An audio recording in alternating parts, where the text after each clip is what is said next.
আকবার ওয়ালিল্লাহিল হামদ। আলহামদুলিল্লাহ আলহামদুলিল্লাহি ওয়া কাফা ওয়া সালাম। জবান খুলে আমার সাথে মজুদ শয়তান থেকে আশ্রয় পাওয়ার লক্ষ্যে সকলে তেলাওয়াত করি। আউযু বিল্লাহি মিনাশ শাইতানির রাজিম। বিসমিল্লাহির রাহমানির রাহিম। قد أفلح من تزكى وذكر اسم ربه فصلى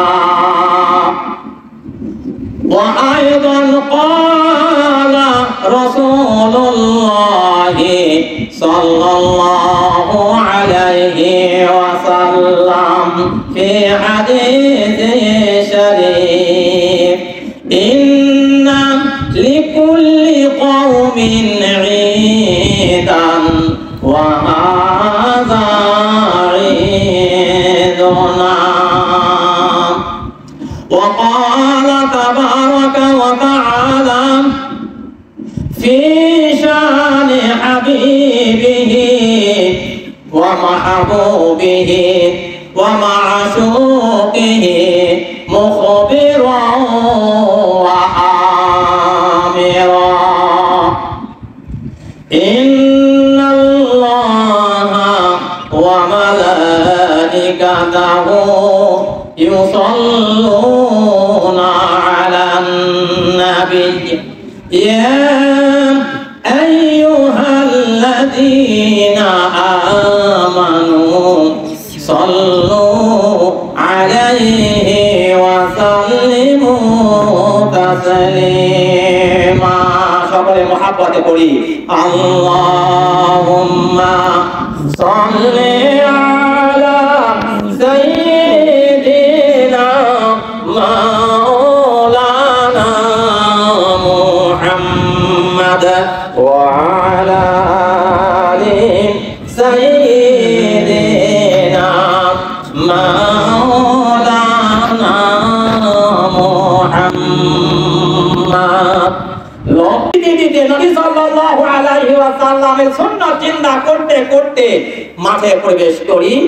সকলেই বলি আল্লাহু আকবার আল্লাহু আকবার লা ইলাহা ইল্লাল্লাহ আল্লাহু আকবার আল্লাহু আকবার ওয়ালিল্লাহিল হামদ। আল্লাহু আকবার আল্লাহু আকবার লা ইলাহা ইল্লাল্লাহ আল্লাহু আকবার আল্লাহ। আমি নামাজ আদায় করলাম, কষ্ট হোক, নামাজ শেষ।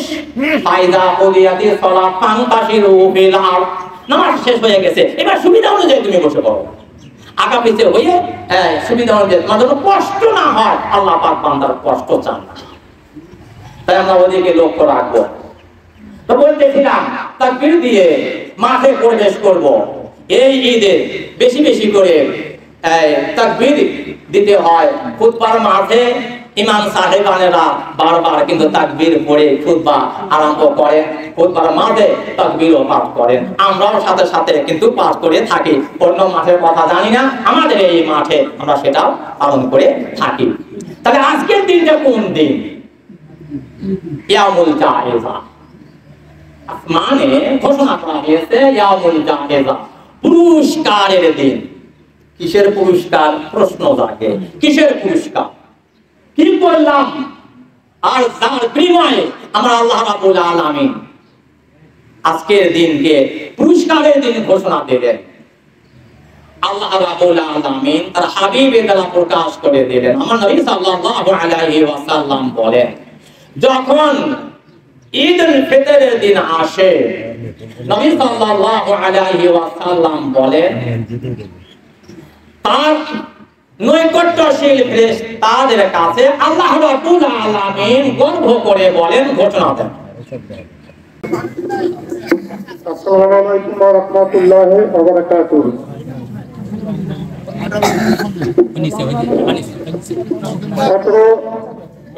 ঢাকাবাড়ি মসজিদুদ্দিন জোবারিয়া দাখিল মাদ্রাসা ঈদগাহ মাঠে সম্মানিত মুসল্লি, সবাইকে জানাচ্ছি পবিত্র ঈদুল ফিতরের একরাশ ঈদি শুভেচ্ছা, অভিনন্দন, ঈদ মোবারক।